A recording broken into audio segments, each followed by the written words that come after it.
Louvado seja nosso Senhor Jesus Cristo, para sempre Ele seja louvado. Paz e unção a todos, eu me chamo Lívia Marta, sou a cofundadora da Comunidade Católica Apacentai, moro em Juiz de Fora, Minas Gerais, faço parte da paróquia Nossa Senhora do Líbano, no bairro Grajaú. Estamos aqui hoje no dia 3 de junho, segunda-feira, da 9ª semana do Tempo Comum. Chegamos ao mês de junho, mês do Sagrado Coração de Jesus, mês das festas, né? Festa junina, dos caldos, das bebidas quentes. Chegou a época que eu mais gosto, do frio. Amo esse tempo. Antigamente não, gostava do verão, mas agora, depois de uma certa idade, a gente começa a amar o inverno. E eu estou amando esse tempo. Vamos entregar o nosso dia, o nosso mês nas mãos do Senhor, pela intercessão de Nossa Senhora e do Sagrado Coração de Jesus. Que o Sagrado Coração de Jesus possa vir aquecer o seu coração. Vamos nos aconchegar no Sagrado Coração de Jesus. Vamos pedir a Ele que venha intercedendo a Deus Pai por nós, que venha cuidando de cada um de nós. Não deixe de consagrar esse mês que está só começando a Jesus, a Nossa Senhora, ao Sagrado Coração de Jesus e Imaculado Coração de Maria. Amém? Nós estamos reunidos aqui em nome do Pai, do Filho e do Espírito Santo. Amém. Bom dia, Espírito Santo de Deus. O que vamos fazer juntos hoje? Vamos refletir o Evangelho, está no livro de Marcos, capítulo 12, versículos de 1 a 12. O Senhor esteja conosco, Ele está no meio de nós. Proclamação do Evangelho de Jesus Cristo segundo Marcos. Glória a vós, Senhor. Naquele tempo, Jesus começou a falar aos sumos sacerdotes, mestres da lei e anciãos, usando parábolas. Um homem plantou uma vinha, cercou-a, fez um lagar e construiu uma torre de guarda. Depois arrendou a vinha a alguns agricultores e viajou para longe. Na época da colheita, ele mandou um empregado aos agricultores para receber a sua parte dos frutos da vinha. Mas os agricultores pegaram no empregado, bateram nele e o mandaram de volta sem nada. Então o dono da vinha mandou de novo mais um empregado. Os agricultores bateram na cabeça dele e o insultaram. Então o dono mandou ainda mais outro e eles o mataram.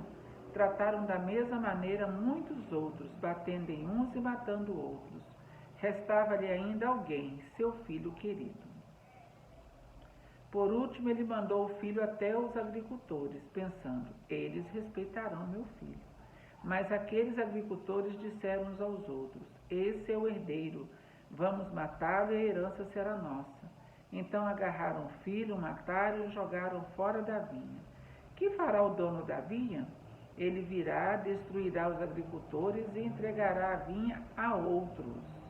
Por acaso não lestes na Escritura, a pedra que os construtores deixaram de lado tornou-se a pedra mais importante? E isso foi feito pelo Senhor e é admirável aos nossos olhos? Então os chefes dos judeus procuraram prender Jesus, pois compreenderam que havia contado a parábola para eles. Porém ficaram com medo da multidão e por isso deixaram Jesus e foi-se embora. Palavra da salvação, glória a vós, Senhor. Os chefes dos judeus entenderam que a parábola que Jesus contou era para eles, ou seja, a carapuça serviu. Jesus estava dizendo aqui em parábolas, um homem plantou uma vinha, Deus plantou uma vinha, cercou-a, cuidou, fez um lagar, né? E viajou para longe. Então Deus construiu, Deus fez tudo, e tudo que Deus fez foi bom, inclusive o paraíso, o jardim, onde estavam Adão e Eva. Eles pecaram porque eles escutaram a voz do demônio, em forma de serpente. E eles queriam ser como Deus, como o demônio também. Então, eles não tiveram humildade. A soberba destruiu Adão e Eva. Deus fez lá o jardim tudo bonito. E a história nós já conhecemos, né? O livro de Gênesis, depois toda a história até chegar em Jesus. Quantos profetas passaram pelo Antigo Testamento até chegar no Novo Testamento, que João Batista, ele ligou o velho ao novo. João Batista foi o último dos profetas. E o que aconteceu também com João Batista? Ele morreu porque falou a verdade. Muitos profetas também deram a sua vida por amor a Deus. E os sumos sacerdotes, né? Eu até escutei uma explicação muito bacana de um padre sexta-feira, que quando Jesus, na sexta-feira, deixa eu ver aqui se eu acho, na sexta-feira, quando ele é interrogado pelos sumos sacerdotes, doutores da lei e anciãos. Deixa eu ver se eu acho aqui, só para eu poder contextualizar aqui. Ó, dia 31. Cadê? 31. Ah, não, 31 foi a visitação de Nossa Senhora. Então foi no Evangelho de sábado. Deixa eu ver aqui, sábado. Isso.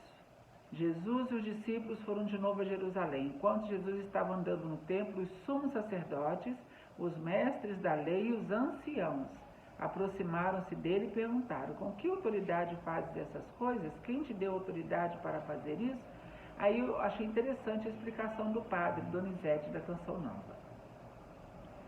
Na verdade, não existiam vários sacerdotes, era um sacerdote. Só que era a família toda de sacerdote que governava naquela época. Cada ano era um sacerdote. E aquilo ali, gente, era tipo um monopólio, passava de mão em mão dentro da família. Então, por isso que falava sumos sacerdotes, no plural, mas na verdade era um só. Só que uma família inteira de pai e irmãos, porque só podia ser os homens, que governavam, que se sentiam sacerdotes do templo. Depois vai falar dos mestres da lei. Eram aqueles que interpretavam a palavra de Deus, porque eles tinham acesso à palavra, né, ao Antigo Testamento. Tudo que foi, né, falado no Antigo Testamento, que foi anotado, escrito, eles tinham acesso. E os anciãos. Quem eram os anciãos? Eu entendia que eram os idosos, mas não é não. Eram os que tinham dinheiro. Anciãos eram aquelas pessoas que eram poderosas, ricas. E eles, então, dominavam o povo. Tanto os sumos sacerdotes, que era aquela família toda, os doutores da lei, que eram os que conheciam a palavra e ensinavam o povo, quanto os anciãos, que eram os poderosos, os bambambãs. E no Evangelho de hoje está dizendo que os mestres começou a falar os sumos sacerdotes, mestres da lei e os anciãos. Então Jesus está continuando o Evangelho de sábado, né? E ele vai falar que um homem plantou uma vinha, cercou, fez um lagar e construiu uma torre de guarda. Depois arrendou a vinha a alguns agricultores e viajou para longe. Na época da colheita, ele mandou um empregado aos agricultores para receber a sua parte dos frutos da vinha. Então, se nós formos pegar os profetas, desde Moisés, lá atrás, né, Abraão, Isaac, Jacó, o Egito, libertação do povo, Moisés, e ali começou, né, a passar todos os profetas. Todos eles foram criticados, muita gente não aceitava, né, o que eles falavam, porque eles falavam a verdade, e os agricultores foram batendo, matando, até que o dono da vinha, que é Deus, mandou o seu filho querido, Jesus, pensando, a esse eles vão respeitar. Então, quando Jesus chega, a obrigação dos sumos sacerdotes, doutores da lei e anciãos do povo, a obrigação deles era respeitar Jesus, porque eles sabiam que Jesus era o Filho de Deus. Eles sabiam. Mas mesmo assim, eles estavam procurando um meio de matar Jesus. Eles não queriam ouvir a palavra de Deus. Jesus falou essa parábola para eles. E depois Jesus continua. A pedra que os construtores deixaram de lado tornou-se a pedra mais importante. Jesus. Jesus é a pedra fundamental. Não é, você pode ir para qualquer lado. Jesus vai continuar sendo Jesus. Deus vai continuar sendo Deus. Com as coisas acontecendo ou não, Deus vai continuar sendo Deus. E eles entenderam que Jesus estava contando essa parábola para eles. E eles queriam pegar Jesus, mas como a multidão estava ali ao redor, eles não fizeram nada, porque eles sabiam que a multidão podia se revoltar. Por isso que eles prendem Jesus à noite. Não é? Na quinta-feira santa, depois da Santa Ceia, Jesus vai para o Getsemane, ali eles prendem Jesus, ou eles prendem, condenam, né? Não, eles prendem, interrogam, condena Jesus, e quando o dia amanhece, Jesus já está com a cruz nas costas, indo para o Calvário. Então, quando o povo acordou, já tinha acontecido tudo. É por isso que eles fazem isso à noite. Por quê? Porque eles não queriam, eles tinham medo do povo. Olha a força que o povo tem, né? Muita coisa é feita escondida, tá, gente? Muitas leis são criadas nas surdinas. Quando a gente acorda, a lei já foi feita. Enfim, né, nós estamos vendo aqui então que eles não aceitaram Jesus e mandaram matar Jesus, mesmo sabendo que Jesus era o Messias, mesmo sabendo. Vai dizer que quando Jesus expirou na cruz, né, pendeu a cabeça e morreu, alguém passou e falou, de fato, este era o Filho de Deus. De fato. Por causa de tudo que aconteceu, de tudo que eles viram, eles acreditaram depois. Mas antes, a obrigação deles era falar, olha, nós estamos aqui servindo a Deus. Agora que você chegou, Jesus, você é o dono de tudo, porque você é o Filho de Deus. O Filho que veio direto de Deus para nos salvar. Essa era a obrigação, mas se eles reconhecessem Jesus como Filho de Deus, eles teriam que mudar todo o sistema, eles teriam que se converter, eles teriam que mudar de vida. Vai dizer que Nicodemos, que era um deles, ele foi encontrar Jesus à noite às escondidas. E ali ele se converteu, porque Jesus mostrou quem ele era de fato. E aí ele entendeu. Por isso que Nicodemos depois vai, né, interceder para tirar o corpo de Jesus, vai levar Jesus para o sepulcro, né? Ele se converteu, mas os outros não queriam se converter. E nós? Será que nós também queremos fechar os nossos ouvidos para as coisas de Deus? Manter o nosso coração fechado e não buscar a conversão? Nós estamos no meio do Sagrado Coração de Jesus. Sagrado Coração de Jesus, que tanto nos amais, fazei com que vos amemos cada vez mais. Jesus, manso e humilde de coração, fazei o nosso coração semelhante ao vosso.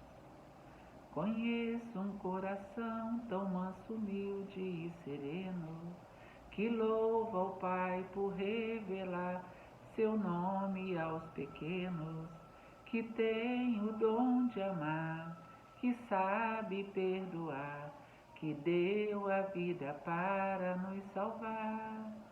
Jesus, manda teu Espírito para transformar meu coração. Jesus, manda teu Espírito para transformar meu coração. Vamos pedir a Jesus que venha transformando o nosso coração. Que a gente não se torne como esses empregados, esses donos, né, que mandaram matar os empregados, inclusive o Filho de Deus. Vamos acolher Jesus, vamos buscar o Senhor, vamos querer estar na presença de Deus. Amém? Que você possa ter um dia maravilhoso na presença do Senhor, que você possa ter uma semana maravilhosa, um mês de junho maravilhoso na presença do Senhor. Amém? nós estivemos aqui reunidos e vamos permanecer unidos. Em nome do Pai, do Filho e do Espírito Santo. Amém.